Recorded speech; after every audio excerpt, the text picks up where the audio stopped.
আজকের ক্লাস সংবিধান থেকে। আজকের ক্লাস ভারতের সংবিধান রচনার পটভূমি ও গণপরিষদ। আমরা দেখব কিভাবে ভারতের স্বাধীনতা লাভ এবং অবশেষে খসড়া প্রস্তুতির পর্যন্ত কি ভাবে আমাদের সংবিধান রচনার প্রয়োজনীয়তা অনুভূত হয়েছিল এবং কি ভাবে সংবিধান যাতে রচিত হয় তার ব্যবস্থা করা হয়েছিল, কি স্টেপ নেওয়া হয়েছিল, এগুলো সব এই চ্যাপ্টারে আমরা পড়বো। আমরা পড়ছি ব্যাকগ্রাউন্ড, ঠিক আছে? এখন সংবিধান রচনা হয়নি, সংবিধান রচনা করতে যে ব্যাকগ্রাউন্ড গুলো লেগেছিল সেইগুলো আমরা জানবো, ঠিক আছে? তবে আমাদের ভারতীয় সংবিধান রচনা হবে 1950-এর 26শে জানুয়ারি চালু হবে, যেটাকে আমরা প্রজাতন্ত্র দিবস বলি, ঠিক আছে? সব এক এক করে দেখবো। তার আগে শুরু থেকে শুরু করা ভালো। এখানে কি আছে? প্রথমে growth of constitution under the company rule. প্রথমে ছিল আমাদের কোম্পানি রুল। কোম্পানি রুল কত থেকে কত? 1773 থেকে 1858 পর্যন্ত সময়কালকে আমরা বলি কোম্পানি রুল। এই কোম্পানি রুলের আন্ডারে প্রথমেই আমরা দেখবো যে 1773 সালে কি হয়েছিল? রেগুলেটিং অ্যাক্ট পাস হয়েছিল। রেগুলেটিং অ্যাক্টে কি বলা ছিল, মানে রেগুলেটিং অ্যাক্টের মাধ্যমে কি বিষয় দেখা হয়েছিল, ঠিক আছে? কি দেখা হয়েছিল? এক হচ্ছে ভারতে ইস্ট ইন্ডিয়া কোম্পানির উপর ব্রিটিশ সরকারের নজরদারি শুরু হয়েছিল এই অ্যাক্টের মাধ্যমে।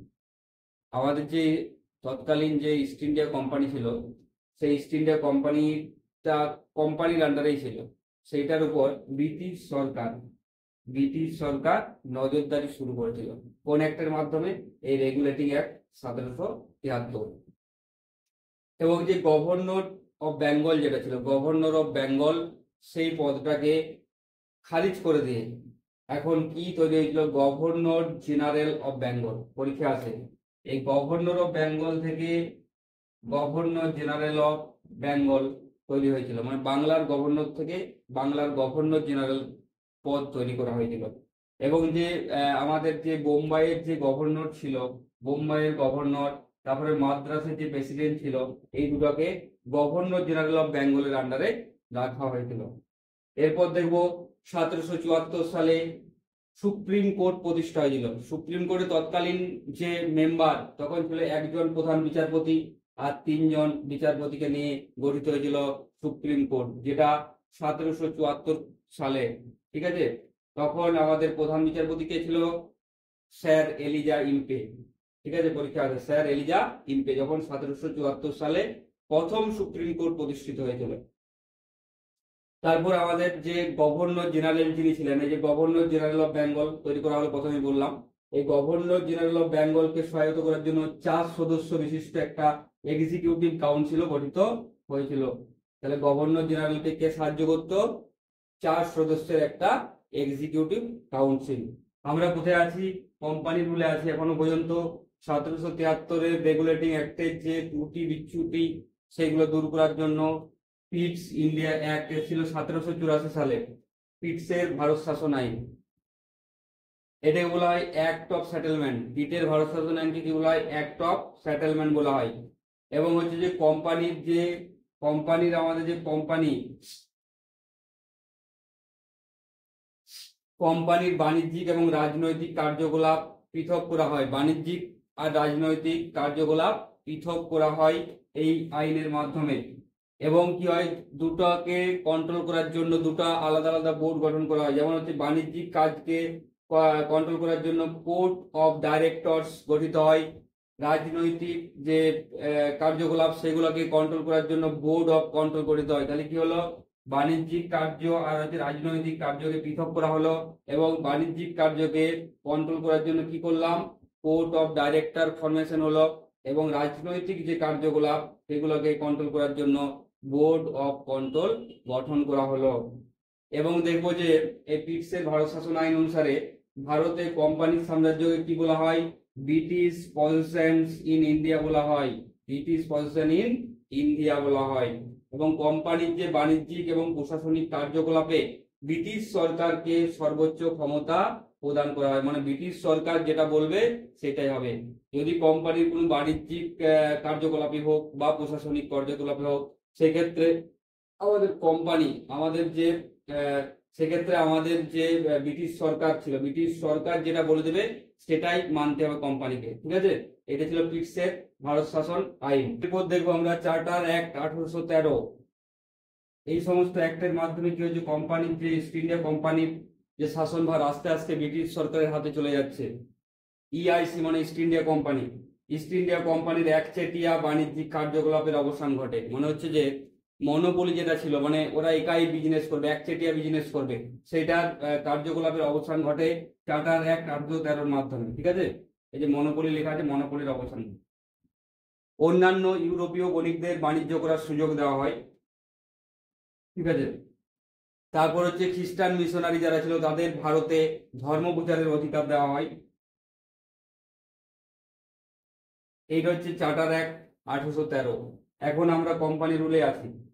চার্টার অ্যাক্ট 1833 কি হয়েছিল, ভারতে ব্রিটিশ ইন্ডিয়া কেন্দ্রীকরণের চূড়ান্ত ধাপ ছিল এটা, চার্টার অ্যাক্ট 1833। ভারতে কি হয়েছিল, ব্রিটিশ ইন্ডিয়া, ওই যে কোম্পানির শাসন থেকে আস্তে আস্তে আমাদের কি হয়েছে, ব্রিটিশ ইন্ডিয়া আত্মপ্রকাশ করছে।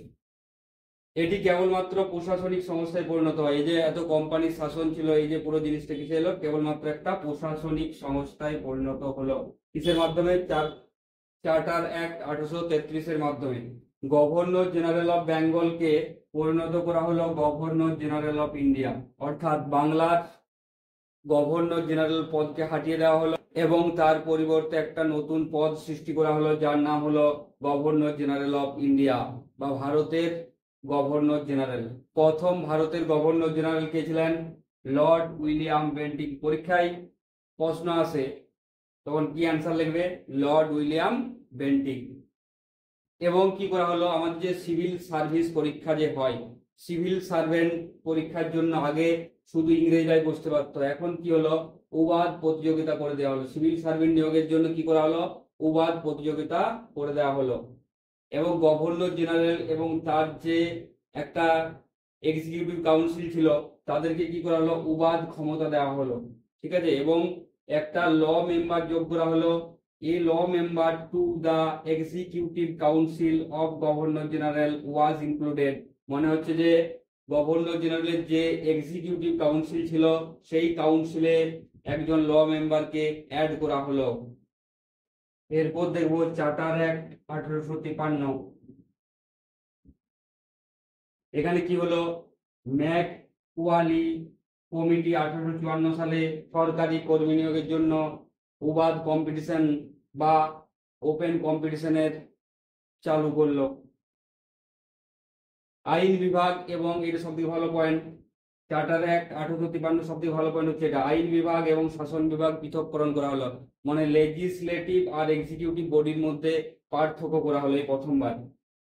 ঠিক আছে, কাউন্সিলে 6 জন অতিরিক্ত লেজিসলেটিভ কাউন্সিলর, যাদের মধ্য থেকে একজন প্রাদেশিক সদস্য নিয়োগ করা হলো। তাহলে কি হলো,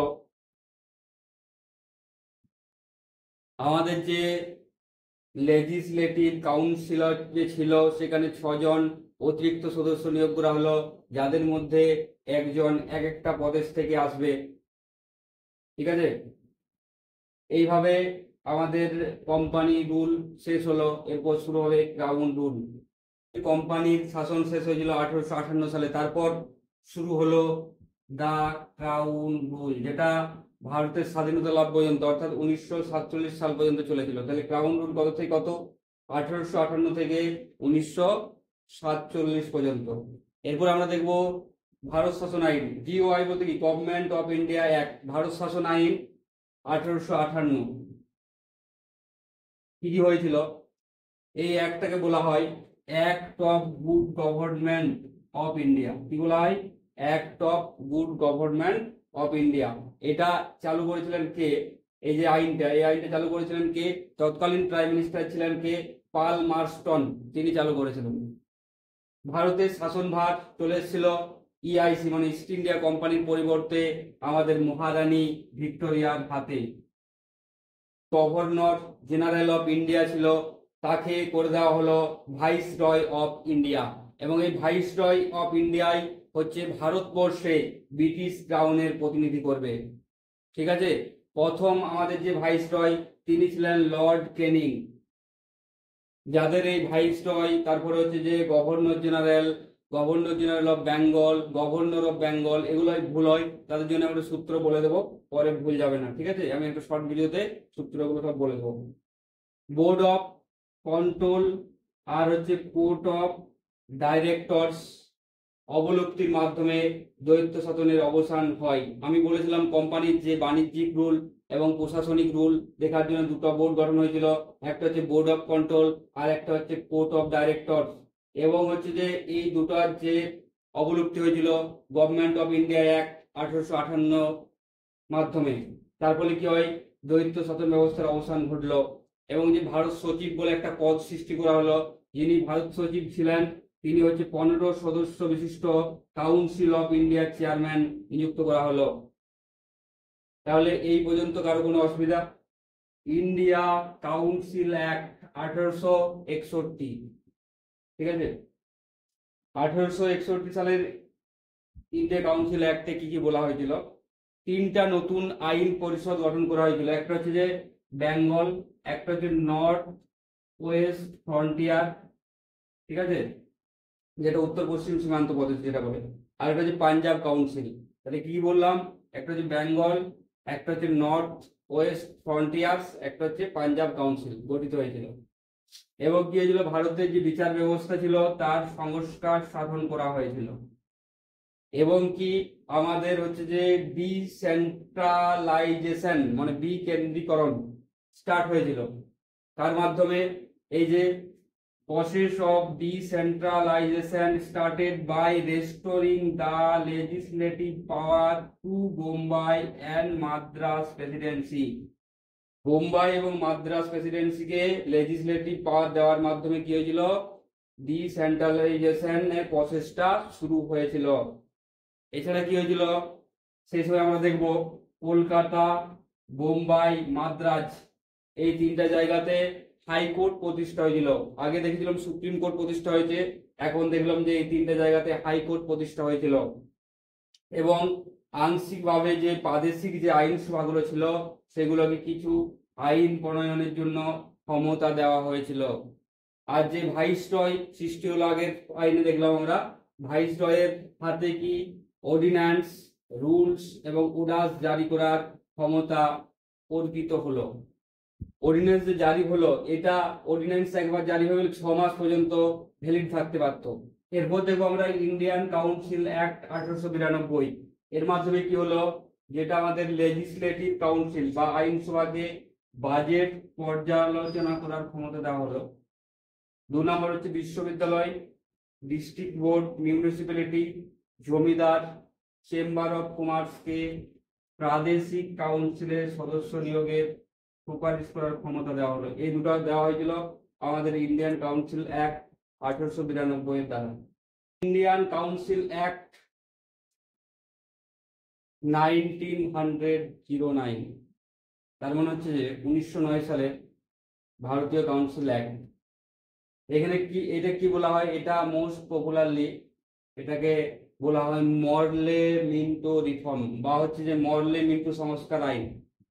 মরলে কে ছিল? সচিব ছিল। একটু আগে বললাম না সচিব সৃষ্টি করা হলো। মরলে হচ্ছে সচিব আর মিন্টো হচ্ছে ভাইসরয়। এই দুজনের নাম অনুসারে এই আইনটাকে আমরা বলি মরলে মিন্টো সংস্কার আইন। এই আইনের মাধ্যমে কি করা হলো, কেন্দ্রে এবং প্রাদেশিক আইন পরিষদের সদস্য সংখ্যা কি হলো, বাড়ানো হলো।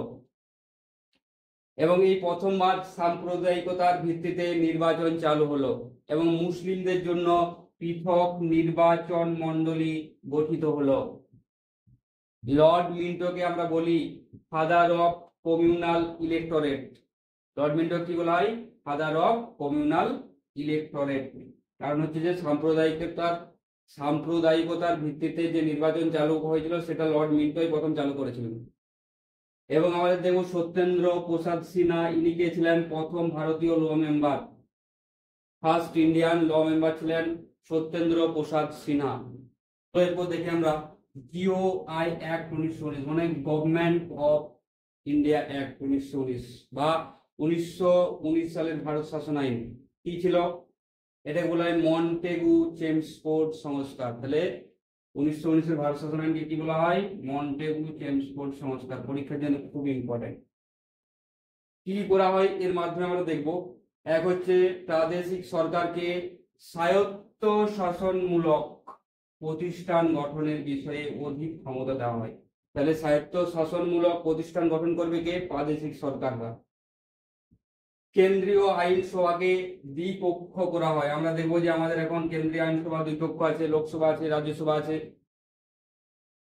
তাই তো? তাহলে এই কেন্দ্রীয় আইনসভাকে দ্বিকক্ষ করা হয় ভারত শাসন আইন 1919 সালে। এবং দেশে কি হয়? প্রত্যক্ষ নির্বাচন চালু হয়। প্রত্যক্ষ নির্বাচন চালু হয়। এবং কি হয়? ভাইসরয়ের যে আইন পরিষদ ছিল সেখানে কি হয়? 6 জন যে সদস্য তার মধ্যে 3 জন হবে ভারতীয়, এরকম একটা সিদ্ধান্ত হয়। 1926 সালে সিপিএসসি মানে সেন্ট্রাল পাবলিক সার্ভিস কমিশন গঠিত হয়। এখন যেটা আমাদের ইউনিয়ন পাবলিক সার্ভিস কমিশন, তখন সেটা সেন্ট্রাল পাবলিক সার্ভিস কমিশন গঠিত হয়েছিল 1926 সালে। এবং কি করা হয়? শিখ, খ্রিস্টান, অ্যাংলো ইন্ডিয়ান এবং ইউরোপীয়দের জন্য কি হয়? পৃথক নির্বাচন মণ্ডলী গঠিত হয়, মানে সেপারেট ইলেক্টোরেট গঠিত হয়। এবং কি হয়? কেন্দ্রীয় যে বাজেট ছিল তার থেকে প্রাদেশিক বাজেটকে আলাদা করা হয়। এই গভর্নমেন্ট অফ ইন্ডিয়া অ্যাক্ট 1919 এর কি গুরুত্ব আছে? এই আইনের প্রেক্ষিতে আমাদের সাইমন কমিশন, যেটা 1927 সালে গঠিত হয়েছিল। এছাড়া কি রাওলাট আইন যেটা ছিল 1919-এ, যে বিনা বিচারে শাস্তি এবং কারাদণ্ডের বিধান, এটা এখানে বজায় রাখা হয়। গভর্নমেন্ট অফ ইন্ডিয়া অ্যাক্ট 1935, আমাদের সংবিধানের ম্যাক্সিমাম বৈশিষ্ট্য এই গভর্নমেন্ট অফ ইন্ডিয়া অ্যাক্ট 1935 বা 1935 সালের ভারত শাসন আইন থেকে নেওয়া হয় সংবিধানের ম্যাক্সিমাম বৈশিষ্ট্য। তাহলে বুঝতে পারছি এটা কতটা ইম্পর্টেন্ট, কত লেখা যেতে পারছে। তাহলে একটা একটা করে দেখি। প্রথমে কি আছে? প্রদেশ এবং প্রিন্সলি স্টেটগুলিকে নিয়ে অল ইন্ডিয়া ফেডারেশন গঠিত হয়। তাহলে কি হলো? আমাদের যে প্রদেশগুলো ছিল এবং যেগুলো প্রিন্সলি স্টেট ছিল সেগুলোকে নিয়ে পরে একটা কি গঠিত হলো? অল ইন্ডিয়া ফেডারেশন গঠিত হলো। কেন্দ্রীয় এবং প্রাদেশিক সরকারের মধ্যে 3টি তালিকার মাধ্যমে ক্ষমতার বন্টন করা হলো। যে টোটাল ক্ষমতাটা ছিল সেটা 3টা তালিকার মধ্যে বন্টন করা হলো। এক হচ্ছে যে ফেডারেল লিস্ট, যেটা সেন্ট্রালের জন্য, যেখানে 59টা আইটেম রইল। 2 নম্বর হচ্ছে যে প্রভিন্সিয়াল লিস্ট, যেটা প্রদেশের জন্য, সেটাই 54টা আইটেম রইল। আরেকটা হলো কনকারেন্ট লিস্ট, যেখানে সেন্ট্রাল গভর্নমেন্ট এবং প্রভিন্সিয়াল যেটা প্রভিন্সেস গুলো রয়েছে তাদের যুগ্ম তালিকা, যেটা যুগ্ম তালিকা করা হলো, সেটা যে কনকারেন্ট লিস্ট, যেখানে 36টা আইটেম রয়েছে, যেটাই দুজনার। তারপরে কি করা হলো? আমাদের যে প্রাদেশিক সরকারের দ্বৈত শাসন ব্যবস্থা, যেটা ডায়ার্কি চালু ছিল, ডায়ার্কিটা তুলে দেওয়া হলো। ডায়ার্কি তুলে দেওয়া হলো এবং কিসের উপর জোর দেওয়া হলো বা কি চালু করা হলো? প্রাদেশিক স্বায়ত্ত শাসন। প্রাদেশিক স্বায়ত্ত শাসন চালু করা হলো। এবং কি হলো? কেন্দ্রীয় শাসন ব্যবস্থায় ডায়ার্কি চালু হলো। তাহলে কি হলো? প্রাদেশিক সরকারের যে ডায়ার্কিটা ছিল সেটাকে তুলে নেওয়া হলো এবং কেন্দ্রীয় শাসন ব্যবস্থায় ডায়ার্কি চালু করা হলো। ফলে যুক্তরাষ্ট্রীয় কাঠামো রিজার্ভ অ্যান্ড ট্রান্সফার দুটো ভাগে বিভক্ত হলো। তাহলে আমাদের যে কাঠামোটা যুক্তরাষ্ট্রীয় কাঠামো ছিল সেটা দুটো ভাগে ভাগ হলো। একটা হচ্ছে রিজার্ভ বা সংরক্ষিত, আর একটা হচ্ছে ট্রান্সফার। এই দুটো ভাগে ভাগ হলো। ঠিক আছে, এতদূর পর্যন্ত ক্লিয়ার? এরপর দেখো ভারত শাসন আইন যে 1935, এটা কি করেছে? Broad the character of Indian government from unitary to federal. তাহলে আমাদের যে ইন্ডিয়ান গভর্নমেন্ট, ভারত যেটা সরকার, ভারত সরকারটা যেটা ইউনিটারি ছিল সেটাকে এখন কি হয়ে গেল? ফেডারেল হয়ে গেল। তাহলে ইউনিটারি থেকে ফেডারেল কে করলো?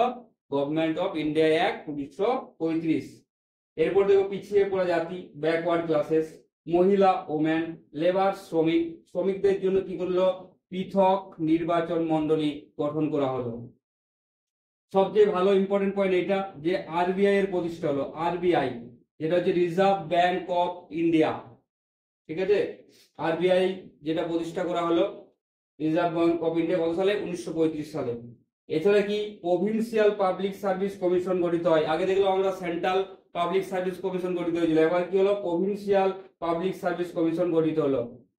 আর কি হলো, ফেডারেল যে কোর্ট এবং পরিবহন বিভাগ এগুলো চালু করা হলো। তার মাধ্যমে গভর্নমেন্ট অফ ইন্ডিয়া অ্যাক্ট 1935 এর মাধ্যমে। এরপর দেখবো চক্রবর্তী রাজা গোপালাচারী ফর্মুলা বা CR ফর্মুলা, যেটা 1944 সালে দেওয়া হয়েছিল। আচ্ছা, এই ফর্মুলাটা দেওয়ার প্রয়োজন কেন হলো একটু বলি। যে তৎকালীন কে ছিল, অল ইন্ডিয়া মুসলিম লীগ একটা টিম ছিল, আর একটা ছিল INC মানে ইন্ডিয়ান ন্যাশনাল কংগ্রেস।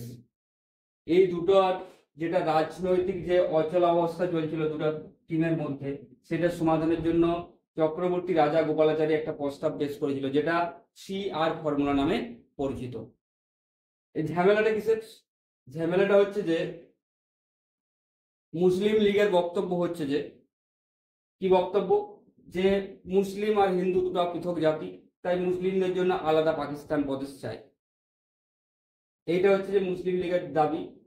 আর হচ্ছে যে INC দাবি, ভারতকে বিভক্ত করা যাবে না, মানে ভারতকে বিভক্ত করার যে ধারণা তার পুরো পরিপন্থী ছিল ইন্ডিয়ান ন্যাশনাল কংগ্রেস। এই দুই নিয়ে ঝামেলা। তাহলে এই দুটো নিয়ে ঝামেলার একটা সলিউশন হিসাবে CR রাজা গোপালাচারী, তিনি তো 1944 সালে CR ফর্মুলা দিয়েছিলেন। তিনি 1947-48 সালে দেখবো আমরা পশ্চিমবঙ্গের রাজ্যপাল হিসেবে দায়িত্ব পালন করেছেন। তো এই CR ফর্মুলাতে একটা জিনিস বলা হয়েছিল, প্রস্তাবটা কি না, যে অঞ্চলগুলিতে মুসলমানরা সংখ্যাগরিষ্ঠতা অর্জন করবে সেখানকার লোকেদের মতামতের ভিত্তিতে লীগকে মুসলিম পাকিস্তান দেওয়ার প্রস্তাব যেন কংগ্রেস মেনে নেয়। তারপরে বলতে চাইছে যে, ধরো ভোট হলো, ভোটের সময় যে জায়গাগুলো মুসলিম অধ্যুষিত যে এলাকাগুলোতে যদি মুসলিম সংখ্যাগরিষ্ঠতা লাভ করে, সেখানে লীগকে মানে মুসলিম লীগকে পাকিস্তান তৈরি করার অনুমতি যাতে কংগ্রেস মেনে নেয়। ইন্ডিয়ান ইন্ডিপেন্ডেন্স অ্যাক্ট, ভারতের স্বাধীনতা আইন 1947। আচ্ছা, এই আইনটা কেন দিতে হলো এত তাড়াতাড়ি? কারণ হচ্ছে দ্বিতীয় বিশ্বযুদ্ধের ফলে ব্রিটিশ সরকারের আর্থিক ক্ষতি হয়েছিল। কিপস প্রস্তাব এসেছিল 1942 সালে, যেটা ব্যর্থ হয়েছিল। এগুলো পরে পরে পড়াবো। এরপর ক্যাবিনেট মিশন প্ল্যান এসেছিল, এগুলো ইতিহাসে পাবো 1946 সালে, যেটা হচ্ছে গণপরিষদ গঠনের প্রস্তাব নিয়ে এসেছিল। এবং সর্বশেষ ব্রিটিশদের এগেনস্টে যে নৌবিদ্রোহ হয়েছিল, তাতে ব্রিটিশ ঝালাপালা হয়ে গেছিল, আর স্বাধীনতা না দিয়ে পারেনি। তাই এসেছিল ভারতের স্বাধীনতা আইন 1947। এই আইনের ফলে কি হয়েছিল, ব্রিটিশ শাসনের অবসান ঘটেছিল। অবশেষে আমাদের সেই বিখ্যাত দিন 1947 সালের 15ই আগস্ট থেকে ভারত স্বাধীন এবং সার্বভৌম দেশ রূপে আত্মপ্রকাশ করেছিল। শুধু ভারত না, তার সাথে সাথে আরো একটা দেশের সৃষ্টি হয়েছিল, তার নাম ছিল পাকিস্তান। তাহলে দুটো স্বাধীন দেশের সৃষ্টি হয়েছিল, একটা হচ্ছে ভারত, একটা হচ্ছে পাকিস্তান। সেক্রেটারি অফ স্টেট যেটা ছিল, secretary of state of India, সেই পদের অবলুপ্তি ঘটেছিল। তারপরে কি, গভর্নর জেনারেল এবং প্রভিন্সিয়াল গভর্নর সাংবিধানিক প্রধান হিসাবে কার্য সম্পাদন শুরু করেছিল। তাহলে আমাদের যে গভর্নর জেনারেল ছিল এবং যে প্রভিন্সিয়াল গভর্নর যারা ছিলেন, তারা কি করেছিল, সাংবিধানিক প্রধান হিসাবে কার্য শুরু করেছিলেন। সিভিল সার্ভিসে নিয়োগ এবং secretary of state of India কর্তৃক নিয়োগের ক্ষেত্রে যে কোটা ছিল, সেই কোটাটা বন্ধ করা হয়। সবচেয়ে বেশি যেটা করা হয় আর লাস্ট, যেটা হচ্ছে ডোমিনিয়ন স্ট্যাটাস ওয়াজ গিভেন, মানে ডোমিনিয়ন স্ট্যাটাস দেওয়া হয়। তাহলে মেন কি হলো, ভারত স্বাধীন হলো এবং দুটো দেশের সৃষ্টি হলো, এবং যে প্রদেশগুলো ছিল সেগুলোকে ভারত বা পাকিস্তান যে কোনো একটার সঙ্গে যুক্ত হওয়ার অনুমতি দেওয়া হয়েছিল। এই ছিল ইন্ডিয়ান ইন্ডিপেন্ডেন্স অ্যাক্ট 1947। দুটো আমাদের ইম্পর্টেন্ট কোশ্চেন দেখতে হবে। এটা হচ্ছে শেষ ব্রিটিশ গভর্নর জেনারেল বা স্বাধীন ভারতের প্রথম গভর্নর জেনারেল কে ছিলেন? Lord Mount Batten. পরীক্ষায় খুব ইম্পর্টেন্ট। প্রথম ভারতীয় গভর্নর জেনারেল কিংবা বলতে পারি সর্বশেষ গভর্নর জেনারেল অফ ইন্ডিয়া কে ছিলেন? চক্রবর্তী রাজা গোপালাচারী। ঠিক আছে, এরপর দেখবো আমরা গণপরিষদের প্রতিনিধিত্বের বন্টন। ক্যাবিনেট মিশনের যে প্রস্তাব, সেই অনুসারে গণপরিষদের মোট আসন সংখ্যা রাখা হয়েছিল 389টি। পরীক্ষায় খুব ইম্পর্টেন্ট, 389টি। তার মধ্যে কি 11টি ব্রিটিশ শাসিত প্রদেশের জন্য 292টি আসন। 292টি আসন। 292টি আসনের মধ্যে ভাগ ছিল যে মুসলিমদের হচ্ছে 78টি, শিখদের হচ্ছে 4টি এবং সাধারণের জন্য হচ্ছে 210টি। টোটাল কত হচ্ছে 78, 4 আর 210, যোগ করলে কত হয় 292 হয়েছে। মুখ্য নির্বাচন কমিশনার শাসিত কি কি? দিল্লি, আজমির, মারওয়ার 123, পূর্ব এবং ব্রিটিশ বেলুচিস্তান জন্য একটি করে, মানে টোটাল কটা? 4টে। এখানে কটা আছে? দিল্লি আছে একটা, আজমির মারওয়ার একটা আছে, পূর্ব একটা আছে, আর হচ্ছে বেলুচিস্তান একটা আছে। তার মানে কটা হচ্ছে? 4টে আছে, তার জন্য 4টা সিট। এখানে টোটাল কটা সিট? 4টা সিট। ওকে। দেশীয় রাজ্যগুলির মনোনীত প্রতিনিধিদের জন্য কত? 93টা সিট। দেশীয় রাজ্যগুলির মনোনীত প্রতিনিধিদের জন্য আছে 93টা সিট। তাহলে এখানে আছে 93টা সিট। এইখানে কতগুলো বললাম? 292। এটা হচ্ছে 292টা সিট। 292 মধ্যে কি কি আছে বললাম আমি? 292 মধ্যে এটা যোগ করে কি এলো? কি করে এলো? 78টা হচ্ছে যে মুসলিমদের,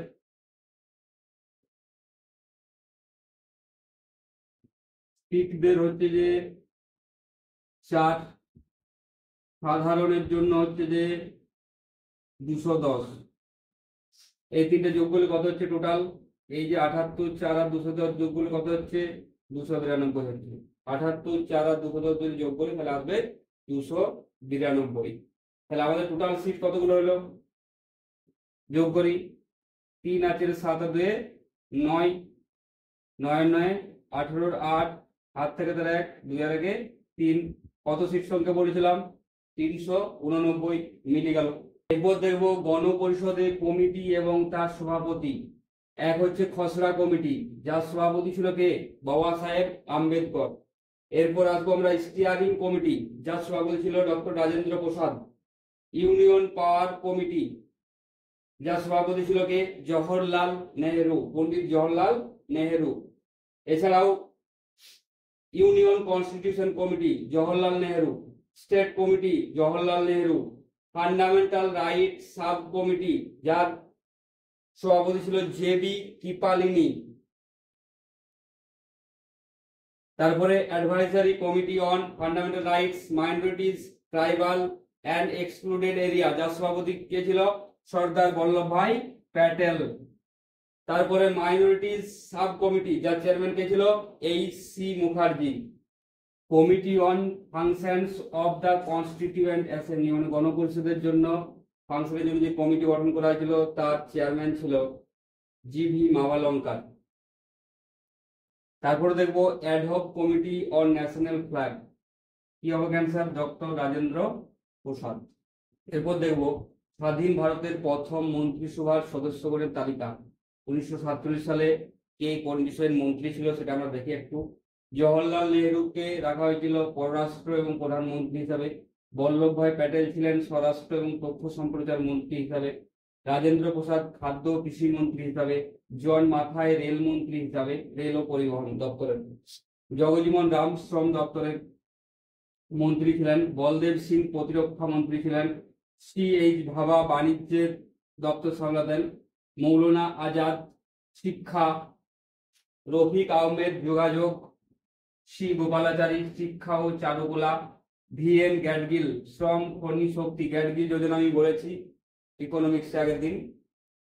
আর কে সম্মুখম চেট্টি অর্থ মন্ত্রক, বি আর আম্বেদকর আইন মন্ত্রক, অমৃত কাউ স্বাস্থ্য মন্ত্রক, আর শ্যামাপ্রসাদ মুখার্জি শিল্প এবং সরবরাহ মন্ত্রক। এই ছিল 1947 সালের মন্ত্রিসভার তালিকা। সংবিধান রচনা কিভাবে হলো? প্রথম গণপরিষদ গঠন করা হয়। গণপরিষদের প্রথম ধারণা দেন কে? এম.এন. রয়। 1935 সালে ইন্ডিয়ান ন্যাশনাল কংগ্রেস গণপরিষদ গঠনের দাবি তোলে। সেই দাবি গ্রহণ করা হয়েছিল কবে? 1940 সালের আগস্ট মাসে। তারপর কি হয়? তারপর সংবিধান রচনার জন্য 1946 সালের 24শে মার্চ ক্যাবিনেট মিশন ভারতে আসে। ক্যাবিনেট মিশন ভারতে আসে। ক্যাবিনেট মিশন বিশেষ করে 3 সদস্যের একটা মিশন, যেখানে ছিল স্যার প্যাথিক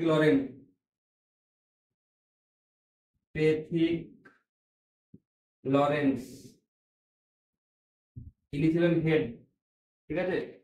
স্ট্যাফোর্ড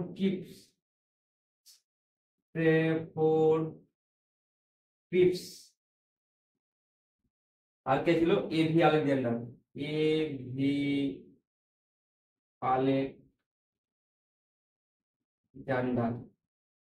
এই 3 সদস্যের একটা কমিটি বা 3 সদস্যের একটা টিম এসেছিল ভারতে, যেটা হচ্ছে ক্যাবিনেট মিশন নামে পরিচিত, যেখানে প্যাট্রিক লরেন্স ছিলেন প্রধান, এছাড়া স্ট্যাফোর্ড টিপস আর এভি আলেকজান্ডার ছিলেন।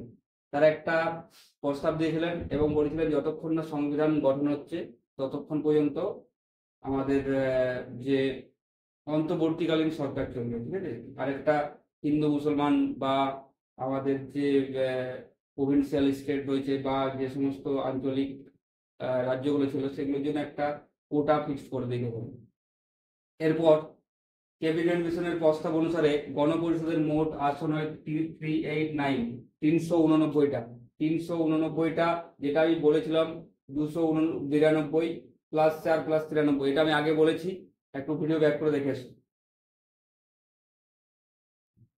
দেশ ভাগের পর যে সংখ্যাটা নেমে আসে 299, ছিল 389, দেশ ভাগ যখন হয়েছিল তখন 299 নেমে এসেছিল। দেশ ভাগ এবং পৃথক গণপরিষদ গঠন, এটা মাউন্ট ব্যাটনের যে 1947 সালের 3রা জুন দ্বারা মাউন্ট ব্যাটন প্ল্যান, ওই মাধ্যমে দেশভাগ এবং পৃথক গণপরিষদ গঠনের ধারণাটা সৃষ্টি হয়েছিল বা তৈরি হয়েছিল। এবং গণপরিষদ গঠনের জন্য নির্বাচন করা হয়েছিল। সেই নির্বাচন কত সালে হয়েছিল? 1946 সালের জুলাই মাসে। 1946 সালের 9ই ডিসেম্বর, ইম্পর্টেন্ট, 1946 সালের 9ই ডিসেম্বর কোথায়? দিল্লির কনফারেন্স হলে গণপরিষদের প্রথম অধিবেশন বসে। পরীক্ষাতে প্রথম অধিবেশন কোথায় হয়েছে? তখন কি হবে? দিল্লির কনফারেন্স হল।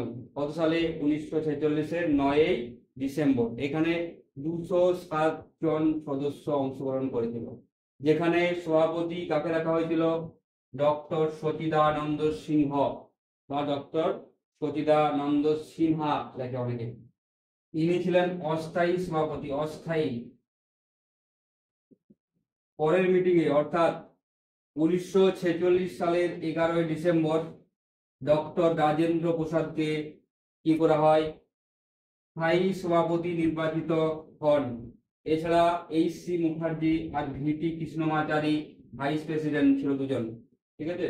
প্রেসিডেন্ট ছিল রাজেন্দ্র প্রসাদ আর ভাইস প্রেসিডেন্ট হচ্ছে এইচ.সি. মুখার্জি আর ভিটি কৃষ্ণমাচারী, মনে রাখবে। এরপর কি হয়? 13ই ডিসেম্বর 1946 সালের যে অধিবেশন হয়, সেখানে জওহরলাল নেহেরু তার বিখ্যাত অবজেক্টিভ রেজলিউশন, পরীক্ষা আসে, অবজেক্টিভ রেজলিউশন কে পেশ করেন? জওহরলাল নেহেরু অবজেক্টিভ রেজলিউশন পেশ করেন, যেটা কি কাজে লাগে, মানে যেটা সাহায্যে আমরা বুঝতে পারি সংবিধানের দর্শন, গঠন এবং মূল বিষয় কি হবে সেটা নির্ধারণ করে বা সেটা নির্ধারিত করে। একটা ধরো সংবিধান রচনা হবে, সেই সংবিধান রচনা করতে গেলে তার দর্শন কি হবে, তার গঠন কিরকম হবে, মূল বিষয় কিরকম হবে, এটা নির্ধারণ করে কিসের সাহায্যে? একটা রেজলিউশন লাগে। তার জন্য সেই রেজলিউশনের নাম কি ছিল? অবজেক্টিভ রেজলিউশন, যেটা জওহরলাল নেহেরুর লেখা। সংবিধান গঠনের এরপরে কি হলো? তাহলে খসড়া কমিটি লাগবে। সংবিধান গঠনের একটা খসড়া কমিটি গঠন হয়, যেটা হয় 1947 সালের 29শে আগস্ট, এবং এখানে চেয়ারম্যান রাখা হয় ডক্টর বি.আর. আম্বেদকরকে। এখানে মোট অধিবেশন, মানে খসড়া কমিটির মোট অধিবেশন হয় 11টি, যেটা হচ্ছে যে তারা 114টা ওয়ার্কিং ডে লাগে খসড়া তৈরি করার জন্য। এরপর খসড়া কমিটি চূড়ান্ত পর্বে সংবিধানের 395টি ধারা, 8টি তফসিল আর 22টি অংশ রাখা হয়। তার মানে যদি বলে সংবিধান রচনার সময় কতগুলি আর্টিকেল ছিল, কতগুলো পার্ট ছিল, কতগুলো শিডিউল ছিল, কত অ্যান্সার হবে? 395 আর্টিকেল, 8 শিডিউল আর হচ্ছে 22 পার্ট। তোমরা জানাও বর্তমানে কতগুলো শিডিউল, কতগুলো পার্ট, কতগুলো আর্টিকেল আছে। আমি একটু করে বলছি। গণপরিষদ কর্তৃক সংবিধান গৃহীত হয় কবে? খুব ইম্পর্টেন্ট, 26শে নভেম্বর 1949। এই দিন স্বাক্ষর করেন 284 জন সদস্য। সংবিধান কবে থেকে কার্যকরী হয়? 26শে জানুয়ারি 1950, যেদিন আমরা কি পালন করি? প্রজাতন্ত্র দিবস হিসাবে পালন করি। গণপরিষদের জাতীয় পতাকা গৃহীত হয় কবে? 22শে জুলাই 1947 সালে গৃহীত হয়। এবং জাতীয় পতাকার যে নকশা, যে গেরুয়া সাদা সবুজ, ভিতরে একটা অশোক চক্র, এই যে জিনিসগুলো, এগুলো কে করেছিল? পিঙ্গালি ভেঙ্কাইয়া। জাতীয় পতাকার নকশাকে তৈরি করেছিলেন পিঙ্গালি ভেঙ্কাইয়া। তোমরা জানো জাতীয় পতাকার দৈর্ঘ্য আর প্রস্থের অনুপাত কত? কমেন্টে জানাও। জাতীয় সঙ্গীত গৃহীত কবে হয়? 24শে জানুয়ারি 1950। গণপরিষদ ডক্টর রাজেন্দ্র প্রসাদকে রাষ্ট্রপতি নির্বাচিত করে কবে? 24শে জানুয়ারি 1950। এই যে গণপরিষদ সংবিধান রচনা করলো, তার সাংবিধানিক পরামর্শদাতা কে ছিল? বি.এন. রাও। বি.এন. রাও, পরীক্ষা ইম্পর্টেন্ট। সংবিধান তৈরিতে মোট সময় কত লেগেছিল? 2 বছর 11 মাস 18 দিন। মোট খরচ কত হয়েছিল? 64 লক্ষ টাকা তখনকার দিনে। মোট খরচ কত হয়েছিল? 64 লক্ষ টাকা তখনকার দিনে। মোট কমিটি কতগুলো গঠন করা হয়েছিল? 13টি। বর্তমানে সংবিধানে কতগুলো ধারা আছে বলছিলাম, কোশ্চেন করেছিলাম তোমাদেরকে। বর্তমান সংবিধানে 448টি ধারা, 12টি তফসিল আর 25টি অংশ রয়েছে। ভারতের আসল সংবিধানটি হাতে লিখেছিলেন, ভাবতে পারছো কে লিখেছিলেন? প্রেম বিহারী নারায়ণ রায়জাদা। প্রথম লোকসভা নির্বাচন অনুষ্ঠিত হয় কবে? 1951 থেকে ফেব্রুয়ারি 1952। পরীক্ষায় খুব ইম্পর্টেন্ট প্রশ্ন। 26শে নভেম্বর দিনটাকে আমরা সংবিধান দিবস হিসেবে পালন করি, কারণ 26শে নভেম্বর 1949 সালে আমাদের সংবিধান গৃহীত হয়েছিল। সংবিধান কার্যকর করার জন্য 26শে জানুয়ারি দিনটিকে বিশেষভাবে বেছে নেওয়া হয়, কারণ কি? 1929 লাহোর অধিবেশন।